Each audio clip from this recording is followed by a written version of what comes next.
આપણે option trading અથવા કોઈપણ ટ્રેડિંગમાં બે સ્ટ્રેટેજીનો ઉપયોગ કરી અને ખાસો એવો લાભ મેળવી શકાય છે. આ સ્ટ્રેટેજી 1 અને સ્ટ્રેટેજી 2 જેના ચાર્ટ પણ મેં મૂકેલા છે. આ સ્ટ્રેટેજીમાં 3 ઇન્ડિકેટરનો ઉપયોગ થાય છે: સિગ્નલ, MACD, VWAP. સિગ્નલ તો ચાર્ટની અંદર આવી જ જાય છે, જ્યારે MACD એટલે કે મૂવિંગ એવરેજ કન્વર્ઝન ડાયવર્જન્સ અને VWAP volume weighted average price, આનો ઉપયોગ કરી અને ઓપ્શન ટ્રેડિંગ અથવા કોઈપણ સ્ટોક ટ્રેડિંગમાં તમે કમાઈ શકો છો, નફો રળી શકો છો.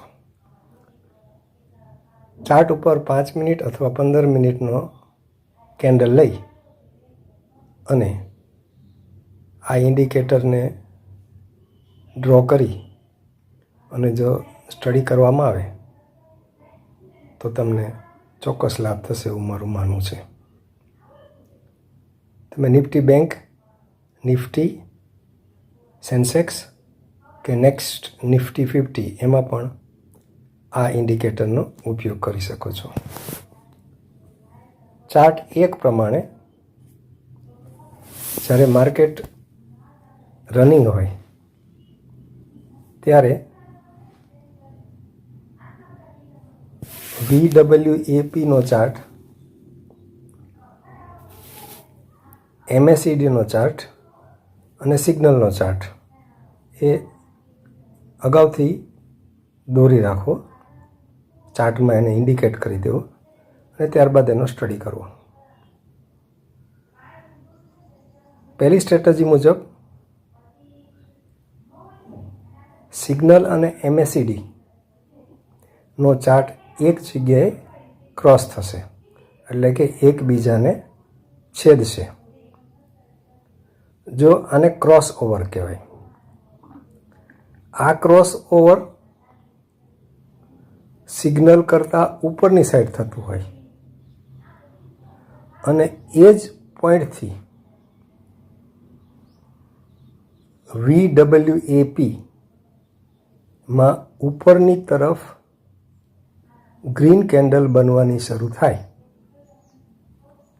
તો તમે લોંગ જઈ શકો છો. ચાર્ટ 2 મુજબ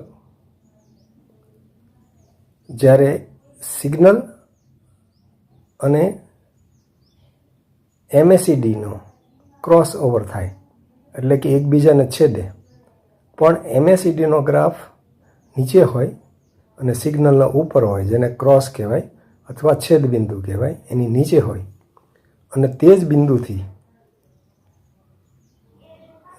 VWAPમાં જો રેડ સિગ્નલ એટલે કે રેડ કેન્ડલ બનવા લાગે તો તમે બેરિશ જોઈ શકો છો. આ 5 મિનિટ અને 15 મિનિટના ચાર્ટમાં જોવાનું છે. લોસ કે નફો તરત બુક કરી લેવો.